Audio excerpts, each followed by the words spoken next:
Hi, it's me again with Corel Draw Tips and Tricks, and here's a neat little graphic you could design really pretty easy. Let's just take the Polygon Tool, set on 6, hold down the control button, and let's give it some rounded corners. Let's go ahead and make it a little bit bigger, holding down the Shift key.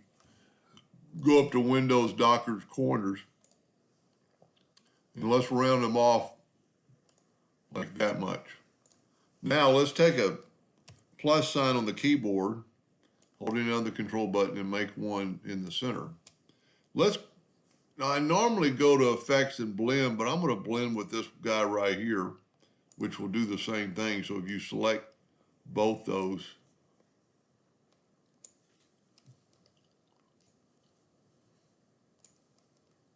there we go. And then select more, let's select 50. So now I got 50 blend. This is pretty cool right here. You can blend the direction, and we're going to go 45 degrees. Let's even go more than that. Let's just turn it to hearts to content. Now I just took the interactive fill tool and I just went from here to here. And then that's cool enough in itself. And then let's grab a yellow and put it here. And grab a red and put it here. And look at that. It almost looks like you've got some shadows where the lines are kind of crossing over, and you can still, change it even after you've got it done, because all you're doing is changing the lines. The blends aren't really changing.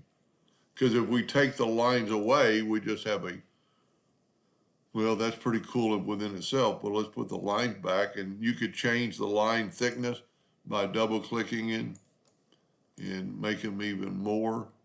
I think it was 0.1. Look at that. Pretty cool design. I don't know what my engraving people won't be able to use it, but somebody printing a t-shirt or something, that would be pretty cool. I hope that helped. Thank you for watching.